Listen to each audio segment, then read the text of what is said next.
Oke ya, kita mulai kuliah, pertemuan ke berapa nih, ke-7 atau 8, 7 kalau nggak salah, pertemuan ke-7 ya. Assalamualaikum warahmatullahi wabarakatuh. Terima kasih, teman-teman baik kelas Indralaya maupun kelas Palembang ya, karena saya besok ada kerjaan, jadi mau nggak mau hari ini kita gabung juga gitu, kelas Indralaya sama kelas Palembang. Nah, materi ini sudah saya share juga di e-learning. Absensi sudah ada ya? Lupa saya tuh. Absensi sudah ada ya? Sudah ada ya di e-learning ya. Nah, silakan absensi. Kemudian apa? eh, di situ juga teman-teman sudah bisa akses mengenai tugas besarnya ya, dan sudah saya bagi kelompok. Nanti setelah materi dan pembahasan ini saya coba jelaskan bagaimana apa? eh, membuat tugas besar tersebut gitu ya. Oke, untuk menghemat waktu saya coba langsung ke materi. Jadi pertemuan kali ini saya coba menjelaskan tentang join balok dan kolom ya. Ini hal yang sangat penting ya, dan sering kali terlupakan gitu ya. Saya juga beberapa kali sempat miss kalau misalnya mau mau mendesain gitu ya. Nah, ini bagian yang terpenting selain pembebanan, dimensi dan lain sebagainya gitu ya. Mengapa penting? Seperti pertemuan sebelumnya saya juga sudah jelaskan bahwa terutama dalam hal gempa ya, yang pasti diperkuat itu adalah join balok dan kolom gitu ya. Nah, eh, apa itu join tersendiri? Yaitu daerah kritis pada suatu struktur rangka beton bertulang yang harus didesain secara khusus untuk berdeformasi inelastik ya. Inelastik itu maksudnya ketika dia mencapai batas yield, dia nggak langsung runtuh. Nah, itu maksudnya inelastik pada saat terjadinya gempa, terutama pada saat terjadi gempa. Gitu ya. Kemudian eh, sebagai akibat yang timbul dari momen kolom di atas dan di bawahnya, serta momen-momen dari balok pada saat memikul beban gempa. Nah, daerah join atau hubungan balok kolom ini biasanya mengalami gaya geser horizontal dan vertikal, sehingga tulangannya harus didesain lebih lebih spesial gitu ya dibanding dengan eh, tulangan-tulangan di apa di tumpuan maupun di lapangan gitu ya. Nah, selanjutnya kalau menurut Agustiawan sendiri itu join itu hubungan pertemuan balok dan kolom pada perencanaan struktur dan perlu mendapat perhatian yang sebaik-baiknya karena pada pertemuan sambungan balok kolom ini memiliki konsentrasi tegangan yang tinggi dari gaya gempa yang ada. Itu ya, definisi dan pengertiannya. Kemudian syarat-syarat penting yang harus kita ketahui ketika mau mendesain struktur beton bertulang, terutama pertemuan balok dan kolom, itu yang pertama adalah harus menunjukkan kualitas penampilan dari balok atau kolomnya, ya. Kemudian mempunyai kekuatan yang minimal sama dengan kombinasi pembebanan paling berbahaya. Nah, nanti eh, kita hari ini juga belajar tentang input kombinasi beban. Maksudnya kombinasi beban berbahaya itu bisa jadi kombinasi beban yang maksimum gitu ya. Nah, kemudian yang poin ketiga yang harus diperhatikan adalah kekuatannya tidak boleh mempengaruhi kekuatan struktur, misalnya karena terjadinya degradasi kekuatan. Yang terakhir adalah mudah pelaksanaannya. Ini paling penting ya. Jadi kalau misalnya teman-teman mau mendesain tapi nggak bisa dilaksanakan di lapangan, yaitu nggak berguna juga gitu ya. Nah, jadi pertemuan balok dan kolom itu kalau teman-teman perhatikan itu fungsinya adalah mencegah terbentuknya sendi plastis gitu ya, sehingga kehancuran itu tidak total terjadi. Kalau misalnya teman-teman perhatikan di pertemuan kolom dan balok itu seringkali misalnya kayak gini bentuknya gitu ya, interior, kemudian eksterior, kok di luar gitu ya maksudnya. Kalau misalnya di sudut pasti pertemuannya kayak gini, balok dan kolom, atau ketika di atas kayak gini ya, gitu ya. Nah, masing-masing geometris ini tentunya memiliki apa ya kegunaan tersendiri ya, atau memiliki plotan tersendiri di dalam pertemuan balok dan kolom gitu ya. Nah, yang akan kita pelajari adalah detailing ini ya. Detailing ini juga nanti akan saya coba minta teman-teman detailkan di tugas besar, karena ini juga penting gitu ya, agar tidak terjadi crack pada join, kemudian gaya-gaya pada joinnya ini benar-benar terdistribusi merata. Nah, biasanya retak-retak ini terjadi ketika terjadinya geser ya, geser ataupun aksial yang lebih besar pada pertemuan balok dan kolom ini, artinya melebihi kapasitas penampangnya gitu ya. Nah, hal tersebutlah yang harus kita perhatikan pada saat mendesain. Kurang lebih, ketika kita mau mendesain itu, teman-teman harus perhatikan misalnya ini ilustrasinya gitu ya. Jadi kalian harus perhatikan lebarnya berapa, lebar efektifnya B plus H gitu ya. Ini ada nih di SNI 2847 gitu ya, yang terupdate sekarang 2019 gitu ya. Nah, kemudian arah gaya yang menghasilkan gaya geser juga harus diperhatikan, sehingga nanti outputnya adalah tulangan geser, kemudian luas join penampang yang di dalamnya ini gitu ya, pada pertemuan antara balok dan kolom gitu ya. Nilai-nilai VU ini adalah geser ultimate, bisa kita dapatkan nanti di etaps ataupun di sub dengan pemodelan gitu ya outputnya. Nah, ini bisa kita dapatkan sehingga nanti bisa dijadikan sebagai kontrol kapasitas geser maupun kapasitas aksial dari balok maupun kolom itu tersendiri ya.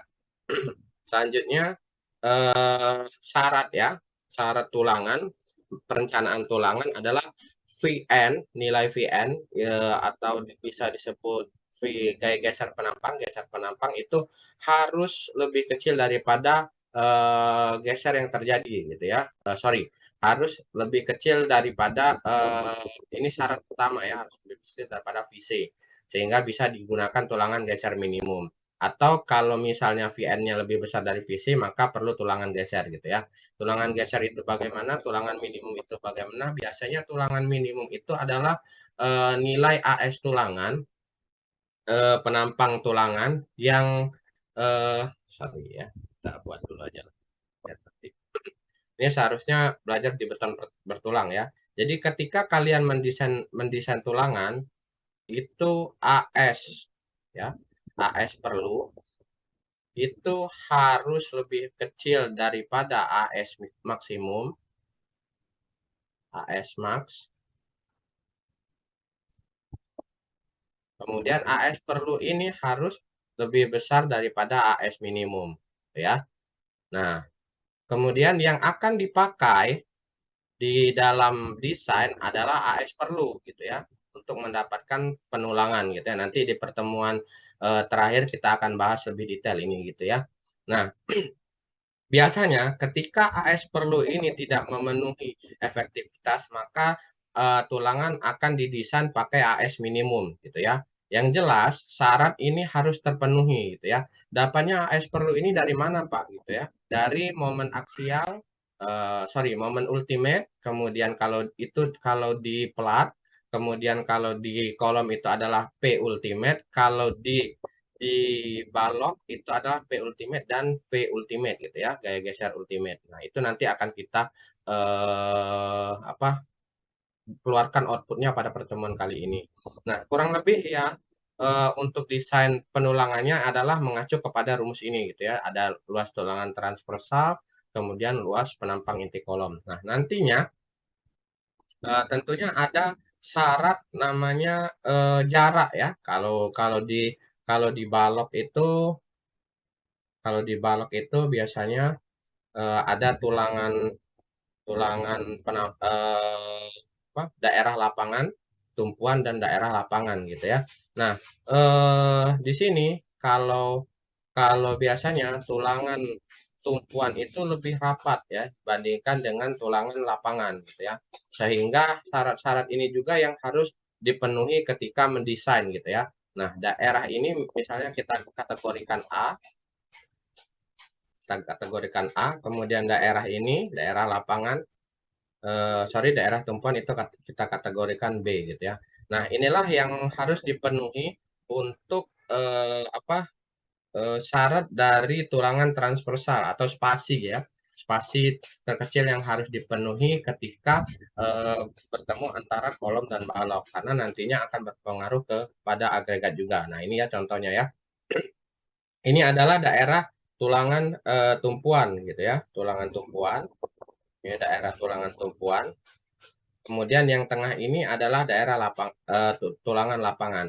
Ketika nanti kalian mendesain di tugas besar ini juga saya akan minta detailingnya ya gitu ya. Detailingnya antara tumpuan dan lapangan itu bagaimana detailingnya gitu ya. Ini untuk balok ukuran 300 kali 400 gitu ya. Nah, contoh dari kegagalan beam kolom join adalah seperti ini gitu ya.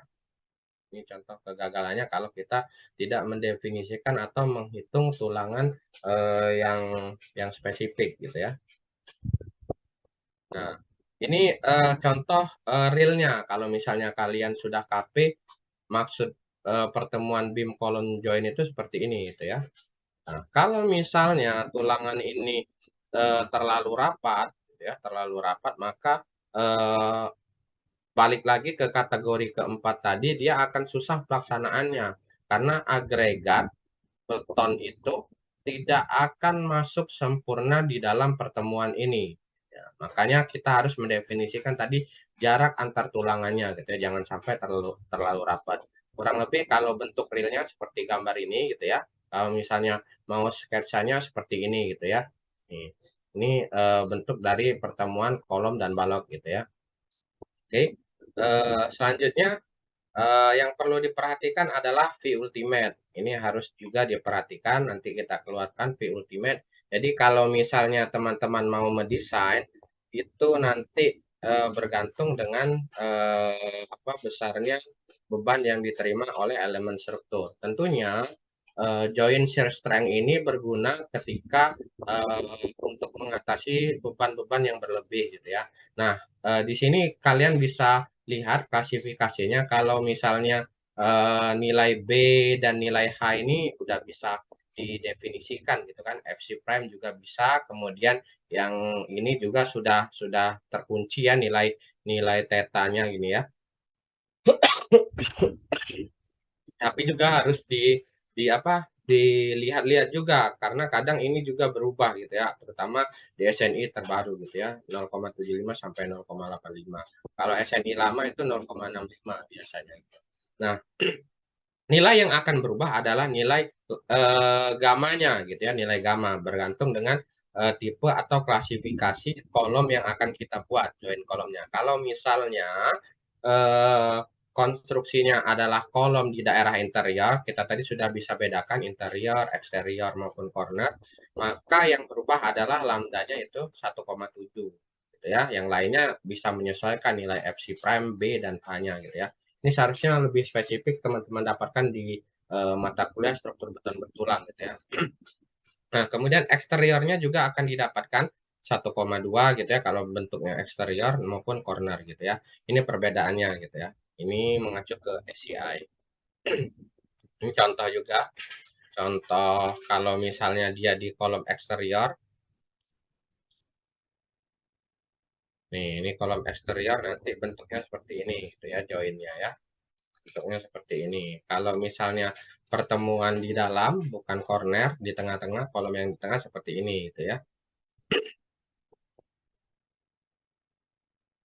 Terus, ini detail. Nah, oke. Nah, sekarang kita sebelum lanjut ke pemodelan, ada yang ingin ditanyakan? Stop share. Ada yang ingin ditanyakan? Terus kalian buka etapsnya.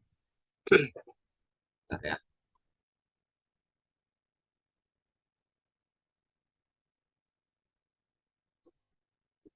Coba buka etap.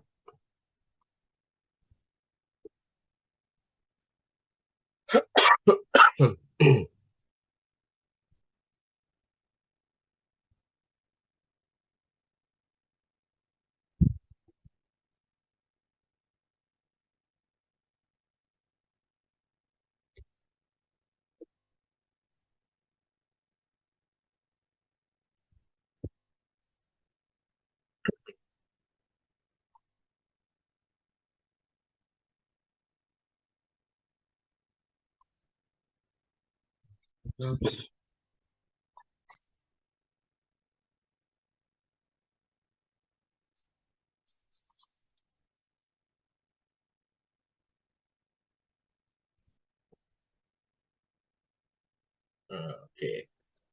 ya. Nah, kita langsung ke etap ya, bagaimana kita mendefinisikan tentang pentingnya join kolom balok, kemudian titik berat gitu ya, kemudian pengaku ya, pengaku yang harus kita assign selain beban dan lain sebagainya gitu ya. Kalau di pertemuan kemarin kita sudah coba definisikan bagaimana mengassign berdasarkan grid, kemudian berdasarkan juga bentuk kolom dan plat dan material dan lain sebagainya. Maka pertemuan kali ini kita akan coba definisikan. Yang pertama adalah kita harus define. Define terlebih dahulu adalah kemarin sudah load pattern ya. Load pattern sudah kita definisikan dead, live, sama kemudian gempanya. Setelah load pattern didapatkan, kita harus coba ke load combination ya. Nah, load combination ini didapatkan di SNI, SNI gempa gitu ya, dan SNI pembebanan. Nah, tujuan dari kombinasi struktur ini adalah untuk mendapatkan nilai maksimum dari suatu pemodelan struktur terhadap beban-beban yang diterima oleh strukturnya. Beban-beban tersebut meliputi apa saja dari beban mati, beban hidup sampai beban gempa gitu ya. Nah, nanti teman-teman harus lihat itu banyak SNI gitu ya yang mengatur tentang bagaimana struktur harus didesain gitu ya. Umumnya ada beberapa kombinasi ya. Di sini kita pakai misalnya combo satu, kemudian combination type-nya kita pakai linear add gitu aja ya. Kita sesuaikan. Kemudian biasanya combo satu ini adalah 1,4 dari dead load. Nah, ini nggak usah kita ubah. 1,4 dead load. Kemudian kita add. Add ini sudah. Kemudian oke. Kemudian add new combo lagi. Ada beberapa kombinasi. Combo 2 ini adalah 1,2 dead load, kemudian add lagi, ini kita ubah live dan 1,6 gitu ya. Kemudian oke. Selanjutnya karena di sini ada tiga variabel beban, maka kombinasinya hanya ada tiga gitu ya, bergantung dengan banyaknya variabel beban ya. Combo 3, kemudian di sini adalah satu biasanya. Kemudian untuk live-nya 1,2 sorry 1,6. Kemudian gempa. Gempa ini seharusnya kita definisikan gempa arah X dan gempa arah Y gitu ya. Nah, ini biasanya 0,5 ya. 0,5. Kemudian oke. Ini sudah kita definisikan beban kombinasinya berupa beban yang paling berbahaya ya gitu ya. Dalam hal ini contoh case-nya hanya 3 variabel beban. Kemudian kita coba kalau kemarin saya sudah jelaskan tentang input response spectrum gitu ya, input response spectrum, maka pada kesempatan kali ini saya akan coba menjelaskan tentang eh, time history ya. Kalau kemarin response spectrum, kita time history, beban gempa time history. Nah, untuk beban gempa time history ini, teman-teman bisa ke define, kemudian function, gitu ya, ke time history. Nah, di sini akan ada menu pilihan, gitu ya, berupa function dan choose function type, ya, gitu ya. Nah, untuk choose function type, kita pilih aja from file, ya, from file, kemudian add new function.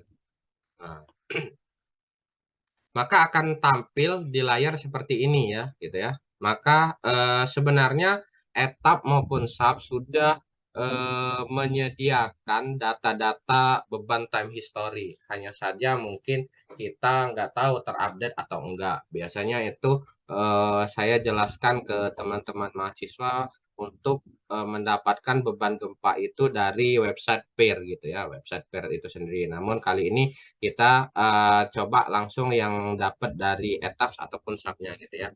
Di sini kita coba browse. terus gitu ya. Nah, biasanya dia ada di C gitu ya. C, program file, kemudian pilih program file, computer instructor, ini etaps 20. Nah, di sini akan kalian akan temukan folder time history function ya. Nah, banyak kategori time history berdasarkan jenis wilayahnya dan arah gempanya gitu ya. Nah, ada Altadena, ada Array, ada El Centro, ada Hollis dan lain sebagainya gitu ya. Misalnya kita mau Array gitu ya. Kita mau Array 062 gitu ya. Kita klik saja kemudian open. Nah, di sini akan tampil bentuk dari time history-nya. Beban time history berupa perbandingan antara waktu dengan percepatan. Sebelum kalian memastikan, cara memastikannya ini benar atau tidak, kalian coba view file aja. View file. Nah, di sini akan tampil seperti ini gitu ya. Ada notepad yang berisi tentang rekaman dari rekaman gempanya gitu ya. Nah, di sini coba teman-teman perhatikan header line to skip-nya berarti 1, 2, 3. Ini belum besar ini ya. Seharusnya dia dapat. Oke, 3 ya. Header line to skip. Maksud header line to skip. Oke, saya pinggirkan dulu. View file. Nah, di sini di menu time history function untuk from file ini ada header line to skip, kemudian number of point per line gitu ya. Nah, header line to skip ini adalah yang ini ya, 1, 2, 3 baris yang harus di skip gitu ya. Ada 3. Kemudian nilai yang harus diinputkan di sini adalah bentuk dari damping rasionya. Itulah kalau di notepad ini adalah nilainya 0,01 gitu ya. Kemudian number of point per line-nya berarti ini karena nggak teratur ya kita anggaplah 8 lah ya. Seharusnya teratur. Bentuknya adalah kayak shaft ya, kayak kolom. 1, 2, 3, 4 kayak gitu ya. Nah, kita anggaplah 8 gitu misalnya. Nah, ini yang harus diganti berarti 0,01. 0,02 ini kita ganti 0,01. 0,01 gitu ya. Nah, kemudian oke. Array 062. Oke. Oke, selanjutnya kita oke kan. Nah, cara menginput beban time history ini sendiri sebagai beban yang akan di-run selain beban response spectrum adalah kita balik lagi ke menu define ya. Define, kemudian load cases. Nah, di sini kemarin kita sudah coba belajar nginput beban respons spektrum gitu ya. Nah, sekarang kita coba belajar input beban time history. Maka di bagian gempa ini kita modify. Modify show or case. Kemudian di bagian ini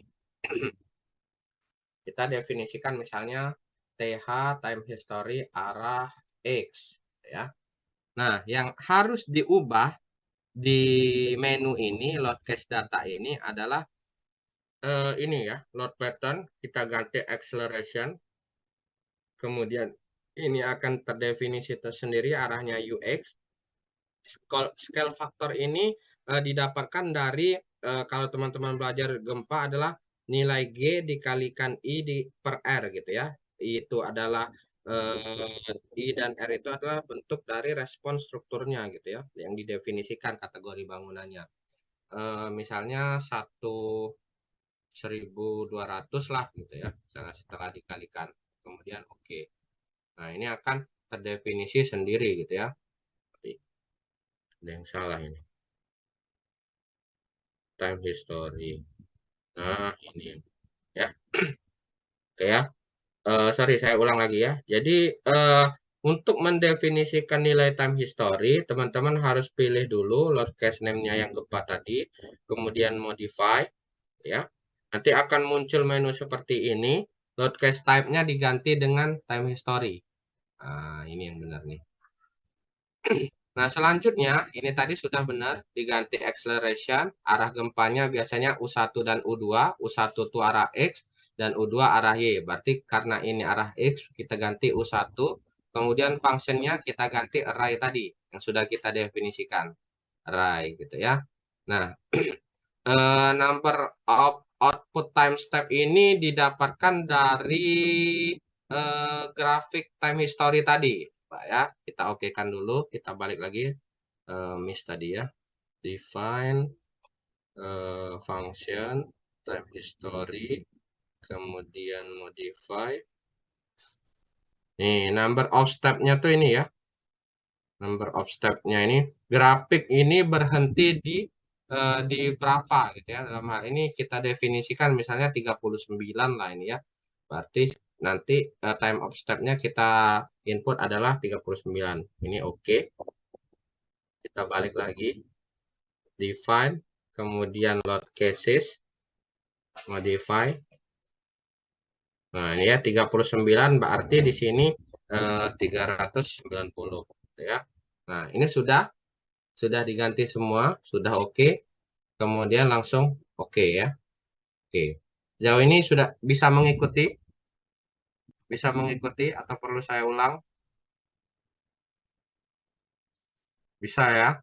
Saya anggap bisa ya. Nah, itu cara input beban time history. Nah, selanjutnya berkaitan dengan apa? Join kolom balok tadi. Jadi struktur ini harus kita assign dalam menjadi satu kesatuan gitu ya, satu kesatuan. Satu kesatuan ini akan di-assign di etaps dengan menggunakan menu namanya assign, kemudian frame ya. Tentunya sebelum ke sini kita harus memblok balok kolom yang harus disatukan gitu ya. Balok kolom yang harus disatukan. Dalam hal ini misalnya kita blok semuanya, blok, kemudian assign, frame, terus end length offset, Nah, jadi yang harus diganti di sini adalah menu ini rigid zone faktornya gitu ya, rigid zone faktornya gitu. Nah, rigid zone faktor ini berskala antara 0 sampai 1. Kalau misalnya dia 0, 0 itu adalah struktur hanya tulangannya tidak ada tulangan lebih gitu ya, tidak ada tulangan lebih. Jadi dia kalau misalnya kita modelkan, ya misalnya strukturnya ini seperti ini ya. Ini misalnya, oh sorry,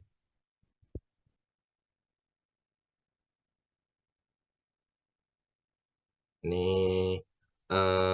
siapa balok ya, ini balok, gitu ya. Kemudian ini kolomnya, gitu ya.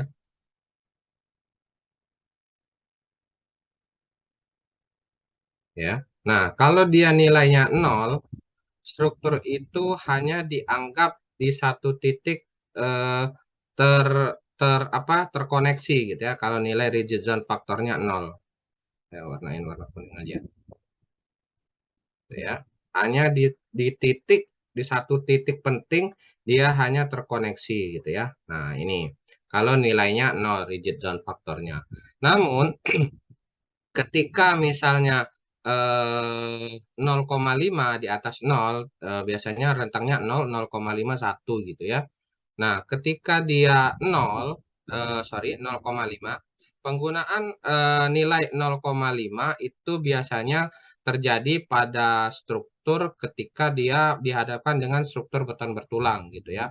Nah, biasanya saya pakai rigid zone faktornya untuk desain struktur beton bertulang pada join kolom balok itu nilainya 0,5. Jadi kalau misalnya kita andaikan, kita sketsa, kalau rigid zone faktornya 0,5, maka bentuk dari joinnya adalah seperti ini gitu ya. Nah, ini garis biru yang di kolom, maka dia terselimuti, benar-benar terselimuti gitu ya. Dia ada definisi seperti ini. Nah, gitu ya. Itu kalau rigid zone faktornya ini diganti 0,5 gitu ya.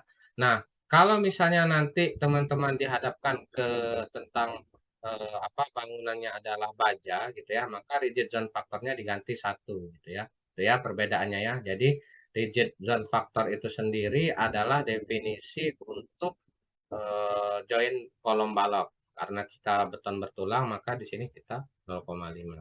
Kemudian perhatikan ya nanti perbedaannya di bagian ini gitu ya. Apply. Nah, oke.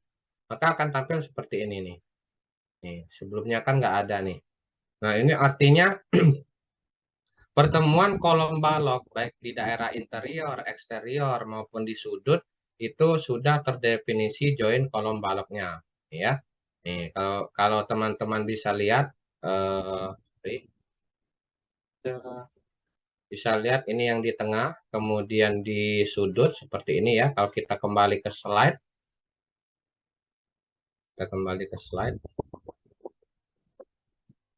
mana tadi slide-nya?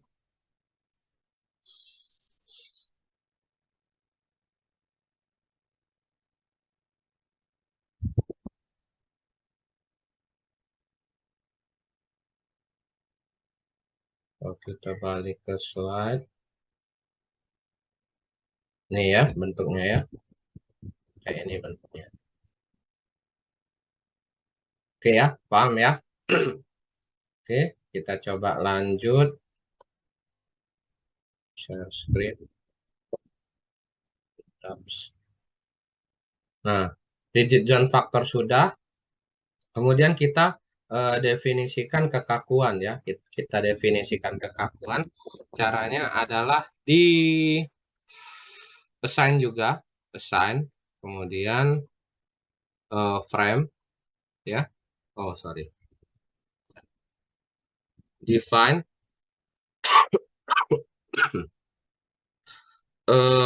kekakuan ini mass source ya. Mass source. Kemudian di sini kita add copy of mass source ya. Nah, di sini kita bisa pakai berdasarkan beban gempa yang beban variabel beban yang kita definisikan gitu ya.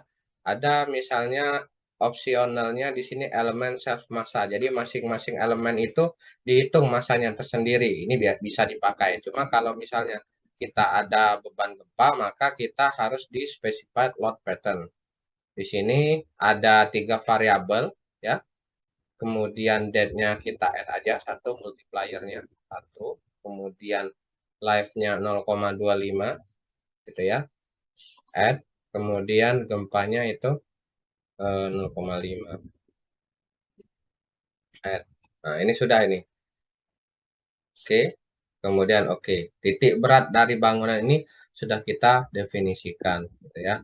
Nah, selanjutnya kita akan coba namanya eh, mengoffset pertemuan antara balok kolom tadi gitu ya. Kita bisa lihat di sini extrude. Kita coba extrude dulu. Extrude frame, apply. Oke, nggak mau aja ya.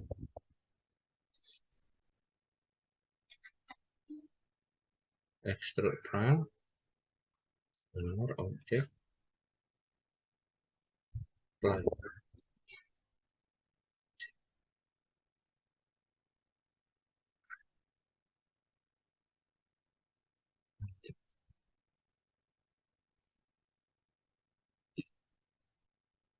Hmm,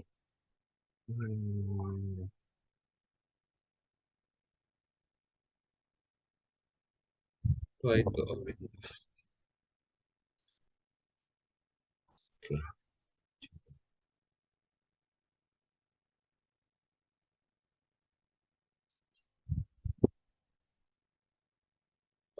Oke ya, sebentar ya. Saya harus munculkan extrude-nya biar bisa lihat perbandingannya.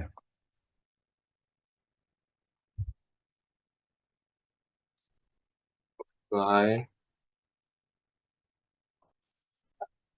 Aduh, kenapa nggak mau ya dia? Save. Cancel dulu. Yes.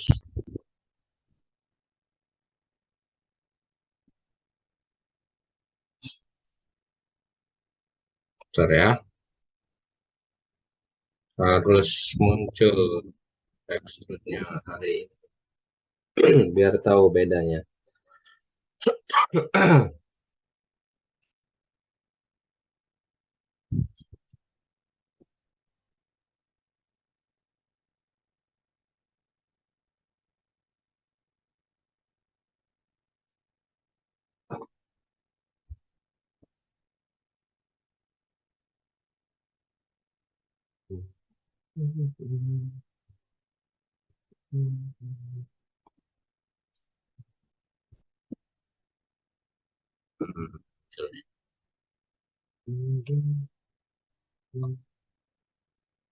Nih ya, kalau kita extrude dia akan muncul seperti ini. Nah, yang akan kita pelajari pada kesempatan kali ini adalah ini kan kalau teman-teman lihat posisinya ya, posisi pertemuan kolom dan balok ini adalah sama elevasinya gitu ya. Eh, Nih, artinya topnya itu sama gitu ya. Top elevasi si balok itu sejajar dengan top elevasi si kolom gitu ya. Nah, dalam hal ini kita akan coba eh, mengubah posisi antara pertemuan kolom dan balok ini gitu ya. Nih, teman-teman bisa perhatikan ini bedanya, ini yang sudah diekstrud, ini yang belum diekstrud gitu ya. Nah, kalian coba klik aktifkan bagian balok yang akan diubah posisinya gitu ya, pertemuannya. Misalnya dalam hal ini yang balok yang di ujung ini gitu ya. Kemudian diklik pertemuannya yang eksterior, kemudian assign frame, kemudian insertion point. Nah, di sini akan berubah gitu ya. Bentuknya misalnya saya maunya dia balok ini di tengah-tengah ini, sumbu asnya yang ke atas. Maka kita coba di top center, kemudian apply. Sorry, apply. Oh, sorry. Ya, ya. Cuma belum bisa ya nih.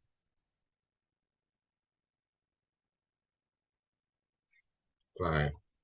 Nah, kita balik, kita harus tampilkan extrude frame-nya. Apply. Ya, nggak mau lagi dari dia. Keluar lagi nih harus. Bentar ya.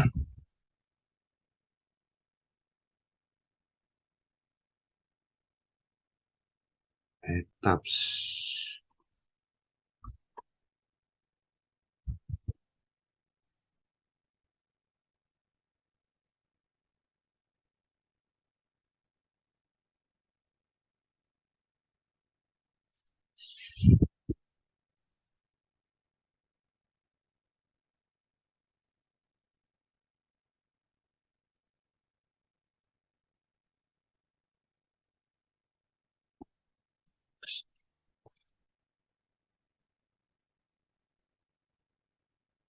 Oke, share screen. Ini ya, kita mau ubah posisinya di kolom yang di sudut ya. Kita klik kolom dan baloknya, kita aktifkan. Kemudian eh, assign, assign, kemudian frame, insertion point. Kita ubah ini misalnya tadi top center. Kemudian apply. Ya, gampang lagi ya. Apa ini? Kemudian oke. Coba apa ya?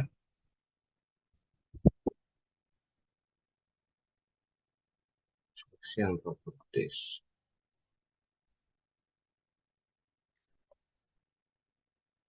Oh, ya, udahlah. Kita skip dulu lah. minggu depan aja lah. Nah, kita mau lihat perbedaannya gitu ya. Nah, kita lanjut ke output saja ya. Kayaknya ini karena programnya crack jadi bermasalah dia. Yang bisa ini. Apply. Ya, apply. Ini.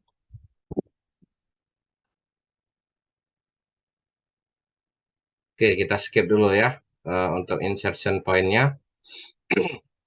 Jadi kalau sudah terdefinisi semua beban-bebannya gitu ya, kemudian kita anggaplah yang tadi di tengah-tengah insertion point-nya pertemuan antara kolom baloknya gitu ya. Eh, Tadi tuh insertion point itu saya mau perlihatkan ke teman-teman bentuk dari misalnya pertemuan kolom dan balok gitu ya. Nah, ini anggaplah kolom ini ya, ini baloknya.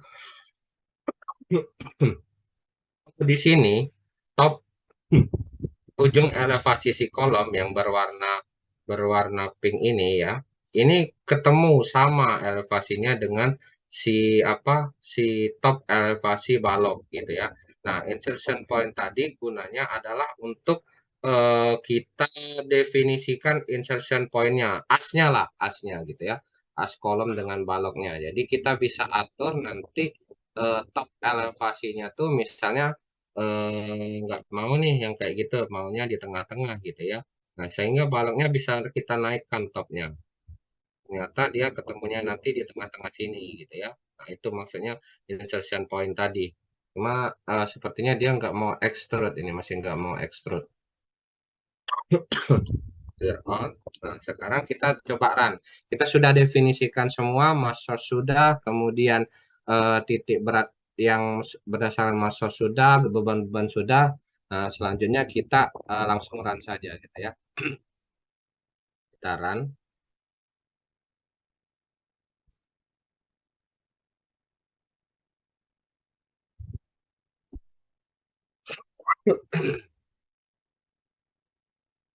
Ya, si loading. Nah, oke.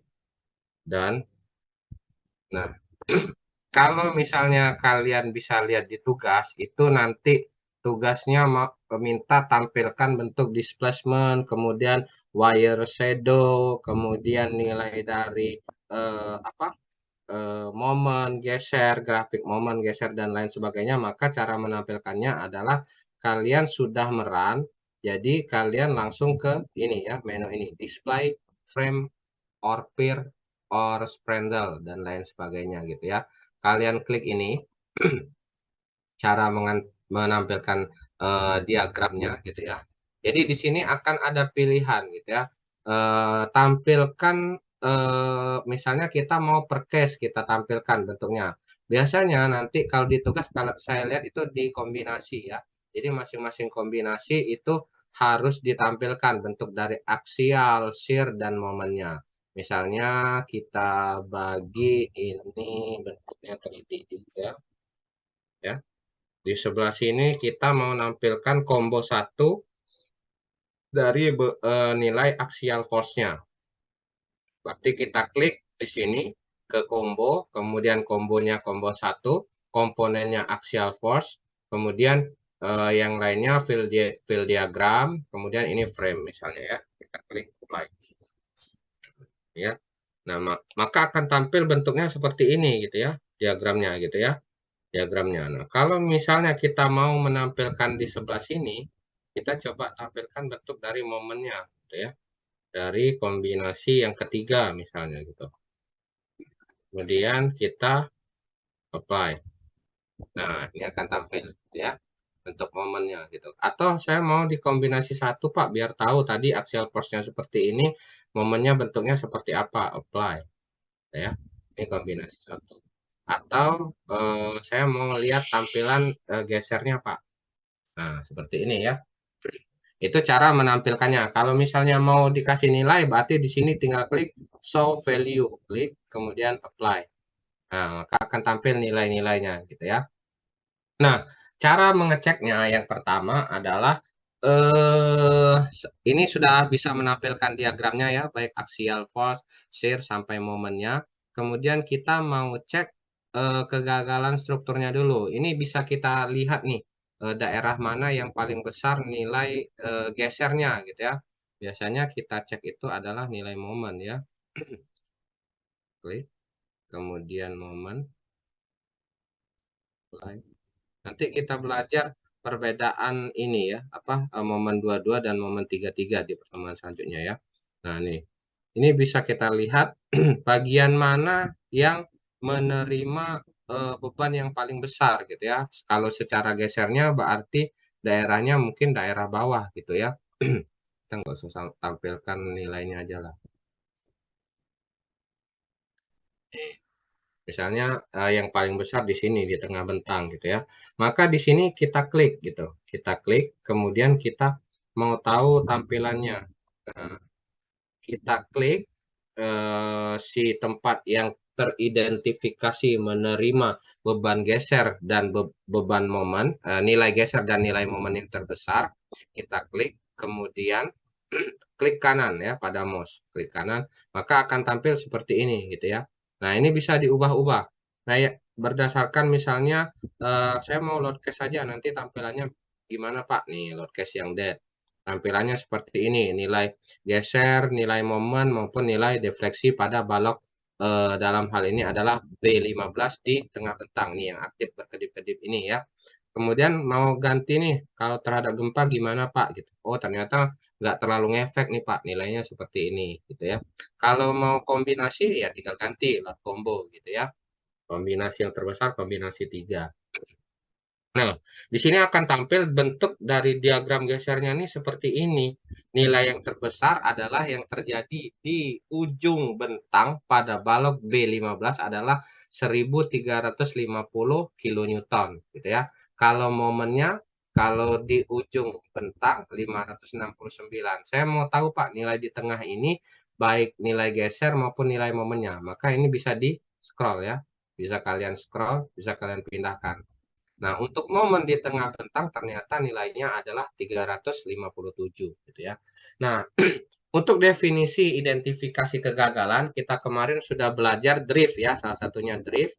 Nanti kita keluarkan juga drift di pertemuan selanjutnya. Yang pertama yang bisa kita ambil identifikasi kegagalan dari tampilan ini adalah deflection ya. Nilai dari deflection pada balok.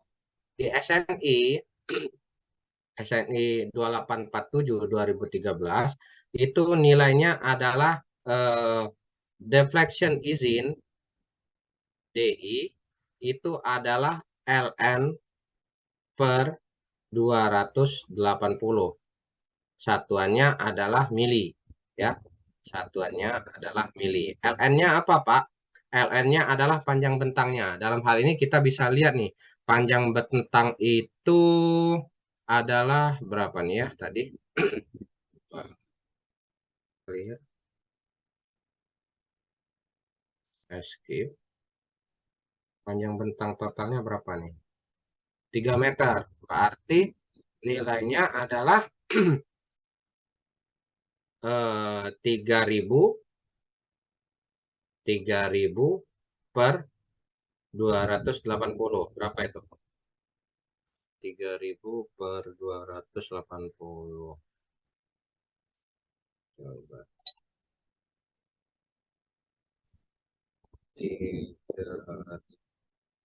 dibagi 280. 10,7. 10,7 milimeter. Nah, nilai yang harus defleksi yang harus terjadi di struktur di bagian elemen struktur yang paling besar ini nggak boleh melampaui ini gitu ya. Defleksi izinnya hanya diizinkan dan dutannya yang terjadi itu hanya diizinkan besarnya itu 10,7 mili. Ketika dia lebih dari 10,7 mili berarti struktur ini gagal. Bahlah penampangnya dan lain sebagainya gitu ya salah satunya. Nah, ini kita cek. Ternyata defleksi izinnya harus kita anggap daerah ini adalah daerah yang terjadi momen geser dan lain sebagainya terbesar. Kita cek, kemudian clear all drawing. Kita cek, kita jadikan di tengah bentang tadi. Ternyata dia adalah 1,23, berarti masih aman secara defleksi izinnya. Gitu ya. Nah, untuk menampilkan yang lain, misalnya wire shadow, nanti kalau misalnya minta tampilin wire shadow, ini teman-teman bisa klik di sini ya, di bagian show deform shape, atau bisa langsung ketik di mouse adalah F6, F6 gitu ya. Nah, di sini bisa klik misalnya wire shadow, apply, oke. Nah, ini adalah tampilan wire shadow-nya dari respon strukturnya. Jadi, respon struktur awal ini berkaitan dengan drift tadi ya. Struktur awal itu adalah yang ini ya. Ini bentuk struktur awal ya. Nah, respon strukturnya ini yang ini ya. Nih, tuh. Itu kalau misalnya di wire shadow. Oke. Saya pikir cukup ya untuk yang pertemuan kali ini. Untuk materinya saya coba bahas tugas ya. Bahas tugas dulu. Itu kurang lebih seperti itu. Mana tugasnya? Tugas ini kalau saya lihat-lihat telat ngasihnya ini jadwalnya. Terlalu mepet ya. Terlalu mepet, seharusnya waktu pertemuan Pak Yakni sudah dibahas ini. Belum dibahas ya di pertemuan Pak Yakni ya? Hmm? Belum, Pak. Belum ya. Seharusnya dari pertemuan Pak Yakni nih ngebahasnya ini. Jadi kalau teman-teman sudah bisa akses ya di e-learning, ini tugasnya sudah saya share gitu ya. Diberikan hari ini, kemudian dikumpulnya paling lambat tanggal 5 Mei gitu ya. 5 Mei gitu ya. Jadi mungkin ya habis-habis kita lebaran lah ini ya kumpulnya. Nah, kemudian tugas ini adalah kelompok, tugas kelompok, yaitu tipikalnya adalah bangunannya jangan lupa ya, kantor ya, ini harus didefinisikan sebagai I, R, kemudian beban-beban gempa. Kemarin kan kita belajar live load-nya kantor seperti apa ya. Terdiri dari 5 lantai, lantai 1 sampai dengan lantai 4 beton bertulang. Perhatikan ya perbedaannya ya. Kemudian lantai 5-nya struktur rangka baja ya. Jadi dia 5 lantai, 1 sampai 4 itu beton bertulang, lantai top lantainya adalah rangka baja. Mutu beton, material beton itu 35 megapascal. Kemudian tulangannya ada tulangan ulir dan tulangan polos. Tulangan ulir itu adalah mutunya 420, tulangan polos 240. Kemudian yang untuk lantai 5, rangka bajanya baja profil BJ37. Kemudian atapnya penutup atap yaitu seng alkan gitu ya. Nah, ini grade-nya yang harus kalian definisikan, ada nilai B dan nilai L. Nanti masing-masing kelompok yang sudah saya bagi itu nilai B dan nilai L-nya itu beda-beda gitu ya. Dan nilai-nilai lainnya. Jadi nggak ketahuan tuh nanti kalau kopas gitu ya. Kemudian ini definisi grid-nya B kemudian H juga. H ini ada nanti. Ini tampak samping dan tampak kiri. Ya. Nah, ini yang maksud saya ya. Jadi eh, lokasi lokasi ini gunanya adalah ketika diinput beban gempa. Pakai saja respon spektrum ya. Saya sudah ajarkan kan kemarin cara mendefinisikan respon spektrum gitu ya. Ini lokasi berkaitan dengan beban gempa. Kemudian nilai L, B, H1 sampai H3 ini sudah terdefinisi. Misalnya anggaplah kelompok 1 misalnya ya. Nilainya adalah L-nya 5,5, B-nya 5,1. Berarti ketika misalnya di sini definisikan grid, jarak antar joinnya ini 5 as ke as. Ini sorry, apa tadi? 5,5 dan 5,1. Ini 5,5, ini 5,1. Gitu ya. Nilai H-nya juga sudah terdefinisi. Kemudian jangan lupa setiap desain setelah kalian ubah nih. Saya kan kemarin sudah di pertemuan awal sudah jelaskan ke kalian bagaimana mendefinisikan penampang berdasarkan bentang yang tersedia gitu ya. Nah, jadi kalian bisa definisikan sendiri nih penampangnya ukuran berapa. Kemudian peraturan harus ditaati gitu ya, harus berdasarkan acuan aturan desainnya. Nah, inilah yang harus dikeluarkan ya di laporan kalian. Jadi di laporan itu ada 12 poin yang harus kalian penuhi di dalam laporan. Kalian keluarkan outputnya di dalam laporan gitu ya. Yang pertama adalah pemodelan struktur. Pemodelan struktur. Ini ya. Ini sudah bisa dong dikeluarkan di etap langsung gitu ya. Sudah terdefinisi. Ini rekap, berupa rekapan, perhitungan beban matinya gimana, kemudian beban gempanya. Nah, beban gempa ini sudah didefinisikan.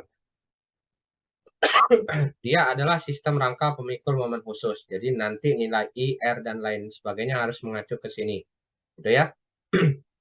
Optimasi dimensi, itu adalah yang kita pelajari di pertemuan awal saya.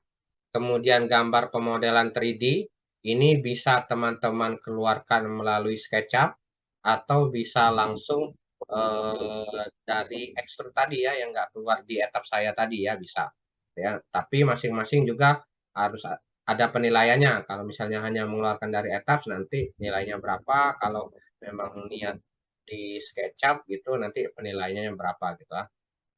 Kemudian desain dimensi rangka atap, kemudian desain balok kolom, ya. Kemudian fondasi. Ini poin 8 dan poin 9 ini nanti teman-teman pelajari di pertemuan dengan Bu Awi dan Bu Betty gitu ya. Yang jelas saya 1 sampai 7 sudah bisa dikeluarkan oleh kalian. Kemudian hasil output grafis ini sudah bisa tadi. Nanti ini kita pelajari nih. Frame internal force ini tadi sudah kita keluarkan berupa aksial, shear, sama moment.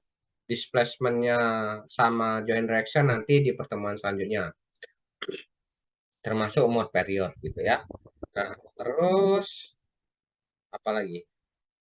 Itu sampai poin 10 di form shape sama wire shadow. Wire shadow tadi sudah. Ini juga sudah. Desain joint kolom balok sudah di pertemuan hari ini. Kemudian hasil desainnya. Hasil desainnya gagal atau enggak. Bentuk stress strainnya gimana ya. Nah, yang poin D nanti kemudian nomor 12 juga poin 12 nanti di pertemuan Bu Betty dan Bu Awi. Nah, yang jelas hasil output akhirnya adalah ini ya. Kuncinya itu di sini ya, dapat desain. Nah, kemudian yang catatan yang harus dipenuhi, saya pikir ini CD drive nggak usah lah ya. Nanti ketua kelas koordinir saja di satu link Google Form gitu ya. Kemudian diupload di situ dalam bentuk file, nanti saya bisa akses, semua bisa akses gitu ya. Upload saja di situ. Yang ini nggak usah lah, bukan dalam bentuk CD gitu ya. Jadi filenya kalian upload saja di folder di Google Drive, kemudian nanti di-share ke saya gitu ya. Nah, yang harus dipenuhi adalah yang paling utama adalah tugas harus dipresentasikan minimal 3 kali asistensinya ke saya gitu ya. Jadi saya tanya juga ke Pak Yakni karena jatuhnya 7 kelompok ya. Gempor juga saya kalau misalnya mau asistensi 7 kelompok. Nah, dengan 3 kali ini meliputi pengganti nilai NTR, UTS, dan UAS gitu ya. Tentunya harus ada presentasi akhir gitu ya. Jangan lupa selipkan kartu asistensi ya, gitu ya. Ini banyak kok, sudah ada kok apa arsip arsipnya gitu ya. Arsipnya sudah ada biar bisa dijadikan acuan gitu ya. Ya, kurang lebih kayak gitu ya. Untuk tugasnya ada yang ingin ditanyakan? Sama materinya ada yang ingin ditanyakan? Ya, pos apa Wensen?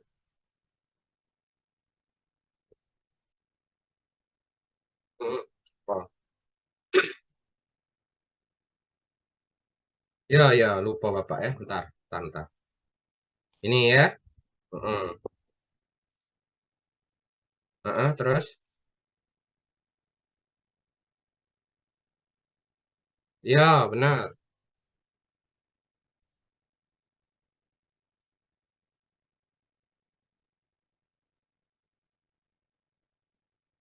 Iya ya, kemarin tuh Bapak juga lah bicarakan ya itu ya. Satu kelompok ya. Cuma satu kelompok. Cuma Nggak tahu dapatnya dari Pak Yakni itu pembagiannya kayak ini, Wensen, langsung 7. Makanya Bapak bagi rata kayak gitu, Wensen. Ya, untuk sementara ikutin ini saja dulu, Wensen. Nanti di pertemuan selanjutnya Bapak klarifikasi lagi ya. Karena ini sudah dibagi beliau gitu ya, 1 sampai 7. Berarti kan saya iniin apa? Kalau saya bagi rata kayak gitu kan. Ya, oke. Untuk sementara ikutin yang ini saja dulu dari Pak Yakni ini saja dulu. Ya. Saya juga udah berpikir ini semalam 8 orang kayak gitu kan. Sementara 7 ya udahlah, nanti dulu lah ya. Untuk sementara kayak ini dulu. Ada yang lain? Oke. Ada yang lain?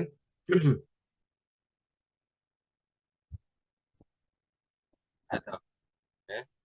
Kalau ada, saya pikir cukup ya materi hari ini. Jadi kalau misalnya mau asistensi, eh, saya inginnya itu karena kita udah mau dekat-dekat puasa juga gitu ya. Sudah mau dekat-dekat puasa juga, jadi usahakan sebelum nanti silahkan koordinir ya, bisa bisa asistensi online atau bisa offline gitu ya. Online nanti sediakan link Zoom-nya untuk asistensi gitu ya. Masing-masing ketua kelompok gitu ya. Yang jelas tadi minimal 3 kali gitu ya, minimal 3 kali dipresentasikan ke saya. Nah, perihal nanti ada poin-poin yang berkaitan dengan materi dari Bu Awi, materi dari Bu Betty itu nanti silakan dengan beliau gitu ya. Silakan dengan beliau yang jelas. Saya tadi beberapa poin yang memang khusus struktur tadi berarti dengan saya dan Pak Yakni gitu ya. Itu saja kali ya. Eh, karena mau puasa juga ya, ya akan lebih baik, saya requestnya sebelum puasa itu berakhir kalian udah selesai nih asistensinya gitu. Sehingga puasa selesai saya tinggal inputkan nilai gitu ya. Karena kan kelompoknya juga banyak kecuali yang Palembang tadi gitu ya. Seharusnya udah bisa lah gitu ya. Coba saya lihatkan output tugasnya juga ya. Kemarin ada di share juga oleh Pak Yakni. Ntar, output tugas. Ntar ya, saya cari dulu.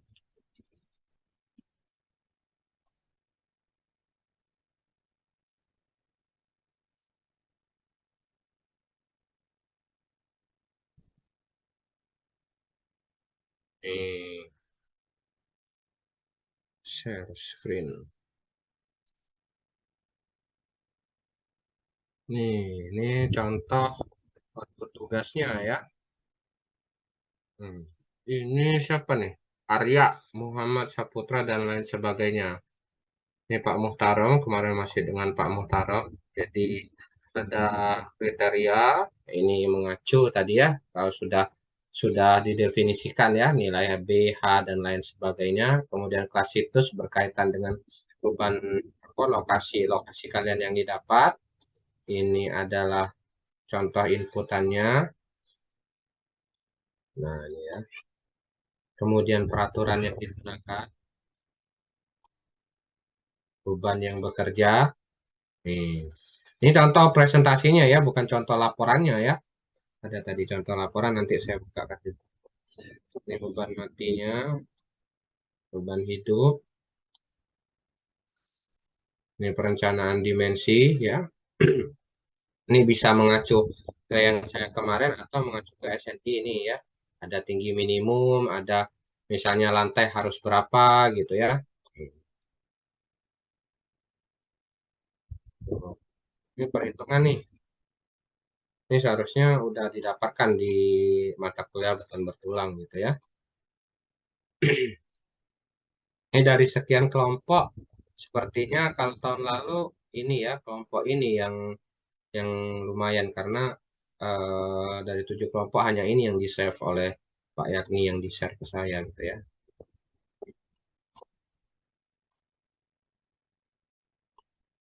Ini bentuknya nih ya. Oke, Ini kalau saya masih ada yang kurang ini. Kurangnya outputnya. Outputnya masih kurang wire shadow dan lain sebagainya nih. Saya lihat.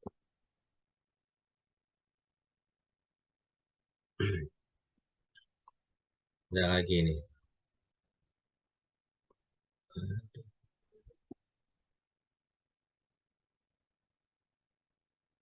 Oh sama nih. Hasilnya sama nih. Oke ya, kurang lebih seperti itu ya. eh Kalau yang saya yang lumayan itu kemarin di angkatan 2016 ya, angkatan 2016.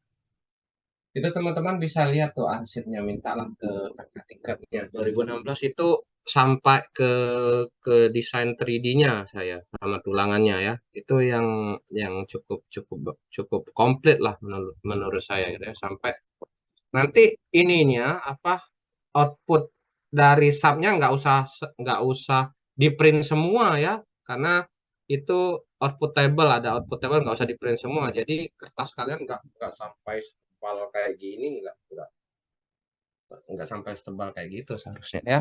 Oke ya, oke ya teman-teman ya, kebayang ya, tugasnya ya. Silahkan didiskusikan, ketua kelompoknya juga silahkan bagi sendiri gitu ya. Yang jelas saya minta harus ada ketua kelompoknya biar bisa koordinir gitu ya. Atau saya langsung bagi aja. Biasanya kan mahasiswa tuh males biasanya yang kayak kayak gitu.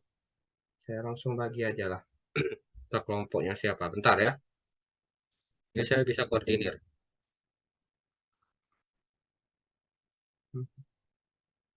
Mana ya? Kelompok pembagian kelompok BBTS. Nah, ini.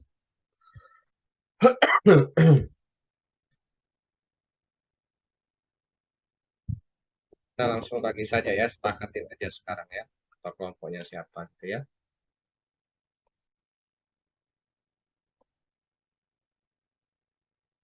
Ini kelompok satu siapa ketua kelompoknya?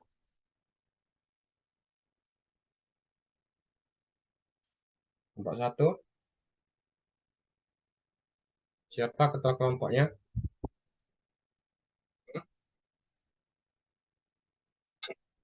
Kelompok satu. Halo, kelompok satu. Kelompok satu siapa? Ada Pak. Siapa? Ardian Sunarat ya. Saya warnain ya ketua kelompoknya ya.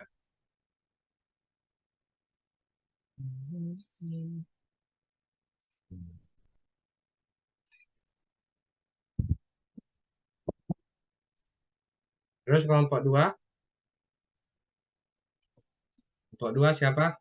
Ketua kelompoknya Laki Pak. siapa? Laki, Pak. Laki Pak. Siapa? Laki Pak. Laki Pak.